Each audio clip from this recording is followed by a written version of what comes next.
23 جمادی الثانی بروز جمعہ خانہ وحی میں رسول خدا کی دختر گرامی قدر جناب فاطمہ زہرا نے ولادت پائی۔ آپ کی والدہ بی بی ختیجہ تھیں۔ خداوند عالم نے پیغمبر اکرم کو بشارت دی کہ ہم آپ کو کثیر عطا کریں گے۔ اللہ تعالیٰ نے دشمنوں کے جواب میں سورہ کوثر کو نازل فرمایا۔ اس میں فرمایا کہ اے محمد، ہم نے تجھے کوثر دیا ہے، بس تم خدا کے لیے نماز پڑھو اور قربانی دو۔ آپ کو یقین تھا کہ مجھ سے پاکیزہ نسل اور اولاد وجود میں آئے گی جو تمام جہان کی نیکیوں کا سرچشمہ اور منبع ہوگی۔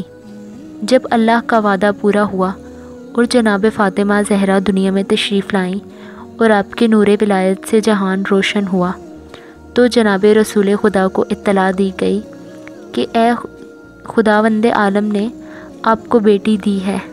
آپ کا دل خوشی اور شادمانی سے لبریز ہو گیا۔ آپ اپنے والد سے اس قدر محبت اور مہربانی سے پیش آتی تھیں کہ رسول خدا آپ کو ام ابیہا کہتے تھے۔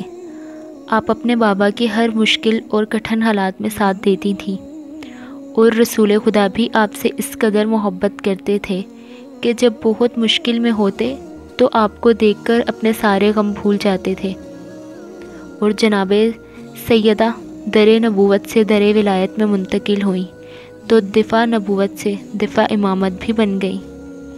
حضرت فاطمہ زہرا نے امامت کا بھرپور ساتھ دیا۔ آپ نے کبھی بھی کسی بھی مشکل میں، کسی بھی پریشانی میں نہیں گھبرائی۔ آپ کی گود میں امامت پروان چڑھی۔ حضرت فاطمہ کی زندگی تاریخ کے بابوں میں اس وقت حسنہ کے نام سے تحریر ہے اور تمام دنیا کے لوگوں کے لیے مشعل راہ ہے۔ قیامت کے دن امیر المومنین امام علی علیہ السلام مومن مردوں کے اور جناب فاطمہ زہرا مومن عورتوں کی بہشت کی طرف رہنمائی فرمائیں گی۔ جناب فاطمہ امام علی کے برابر ہیں۔ امام علی کل ایمان ہیں تو سیدہ ان کے ہم پلہ ہیں۔ امام زمانہ فرماتے ہیں، ہم اہل بیت مومنین اور تمام انسانوں کے لیے اسوہ ہیں، اور ہماری جدہ، ہماری مادر گرامی حضرت زہرا ہم معصومین کے لیے اسوت ہیں۔